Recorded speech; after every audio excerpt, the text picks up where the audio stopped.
बस यही सारी गलतियां करने की वजह से मैक्सिमम बच्चे एग्जाम में फेल हो जाते हैं। ऐसी क्या गलती करते हैं मैं इस वीडियो में बिल्कुल डिटेल में एक्सप्लेन करने वाला हूं। अगर तुम भी ये गलती कर रहे हो तो अभी रुक जाओ और जो बताने जा रहा हूं उस पर फोकस करो ताकि आपका एग्जाम भी बहुत अच्छा जाए।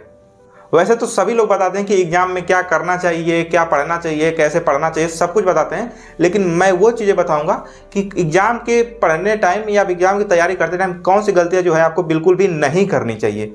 और अगर आप भी किसी एग्जाम की तैयारी कर रहे हो तो इस वीडियो को एंड तक देखना क्योंकि ये बहुत ही ज़्यादा इंपॉर्टेंट होने वाली है। तो चलो एनडीए के एग्जाम्पल से समझते हैं। एनडीए का एग्जाम में 8 से 10 लाख बच्चे फॉर्म अप्लाई करते हैं। अब 8 से 10 लाख बच्चे फॉर्म अप्लाई करने के बाद 8 से लेकर 10,000 बच्चे एग्जाम को क्वालिफाई करते हैं। तुम समझ सकते हो कितना का ज़्यादा डिफरेंस है। आप सोचो 99% बच्चे फॉर्म अप्लाई करते हैं बट 1% बच्चे ही एग्जाम को क्वालिफाई करते हैं। इसके पीछे का रीजन क्या है तो मैं बिल्कुल बेसिक से एक एक पॉइंट डिटेल में कवर करने वाला हूँ। और अगर तुम भी यही गलतियाँ कर रहे हो तो अभी रुक जाओ। अभी मैं जो बताने जा वाला हूँ ये शायद बहुत लोगों को हजम ना हो और बहुत ज़्यादा अजीब भी लगे, लेकिन फिर भी इस बात को ध्यान से सुनना। मैं एनडीए के पर्सपेक्टिव से बात कर रहा हूँ, ना कि किसी अनदर एग्जाम से। तो एनडीए जैसे एग्जाम में देखो 120 क्वेश्चन मैथ में, उसमें चैप्टर हैं 30। अब हर चैप्टर के 100 से लेकर 150 क्वेश्चन प्रैक्टिस ही चूज करो। उससे ज़्यादा तुम करोगे तो तुम्हारा टाइम वेस्ट ही होगा और कुछ नहीं होने वाला है। तुम अगर 300 और 400 क्वेश्चन प्रैक्टिस करने बैठ जाओगे मेरे भाई तो तुम्हारा सिर्फ टाइम वेस्ट होगा और होगा कुछ नहीं। एंड ये पता कैसे चलेगा कि कौन सा क्वेश्चन ज़्यादा आने वाला है, तो उसके लिए आपको PYQ पढ़ना पड़ेगा ताकि आपको एनालाइज हो सके कि कौन सा क्वेश्चन और कौन सा कॉन्सेप्ट सबसे ज़्यादा एग्जाम में आ रहा है और कौन सा चैप्टर ज़्यादा आ रहा है। दूसरी गलती ये है कि मैक्सिमम लोग जो है कि ऑनलाइन क्लास लेना स्टार्ट करती है। Maximum student online class start करती हैं।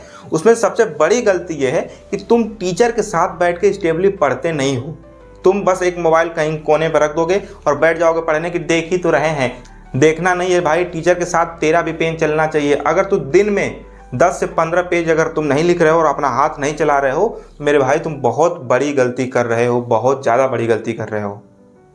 And second and most important thing कि अगर तुम कॉम्पिटिटिव एग्जाम की तैयारी कर रहे हो तो खुद के हाथ का नोट्स बनाओ। किसी और की कॉपी लेके उसकी कॉपी मत करो क्योंकि ये तुम्हारी सबसे बड़ी गलती हो सकती है। एग्जाम में किसी और का नोट्स लेके नहीं जाओगे, तुम अपना दिमाग लेके जाओगे और दिमाग में वही चीज़ें रहती हैं, या तो जो तुमने खुद लिखा हो या फिर जो तुमने याद किया हो। किसी और के नोट्स लिखी हुई चीज़ें उतनी अच्छी याद नहीं होती जितना तुम्हारा खुद का बनाया हुआ नोट्स तुम्हारे काम आता है।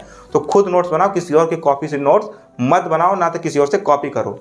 एंड तीसरा और सबसे इंपॉर्टेंट चीज, देखो आजकल के बच्चों में क्या है ना कि पेशेंस नहीं है बिल्कुल भी। आज इस टीचर से पढ़ा, कल अगले दिन दूसरे टीचर से पढ़ा, और यही सबसे बड़ी गलती होती है।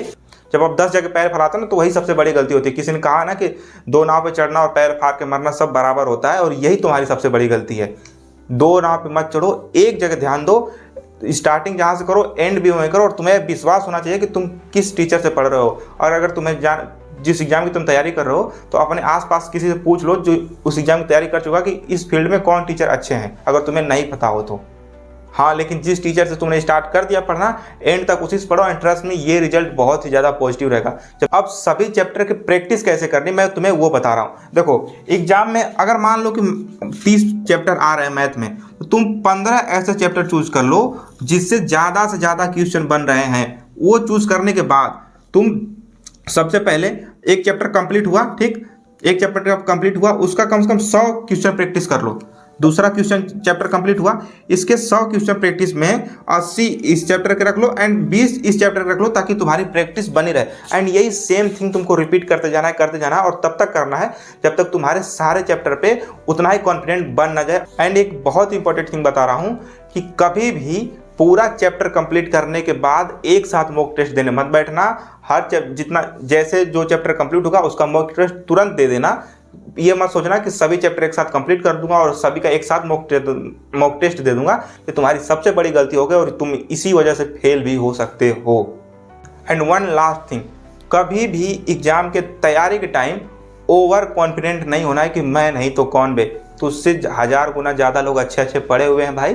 तो इस ओवर कॉन्फिडेंट में और इस गलत दुनिया में मत रहना कि मैं नहीं तो कौन बे। बहुत लोग अच्छे अच्छे पढ़े हैं, समझ रहे हैं मेरी बात को। और देख जो जो गलतियां पड़ी हैं वो मत करना। एंड जब तक तैयारी चल रही है तब तक किसी के सामने फ्लेक्स मारने की जरूरत नहीं कि मैंने तो सारा कुछ पढ़ लिया, तूने कुछ नहीं पढ़ा है। तो उससे 1000 गुना बढ़िया लोग अच्छे अच्छे पढ़े हैं।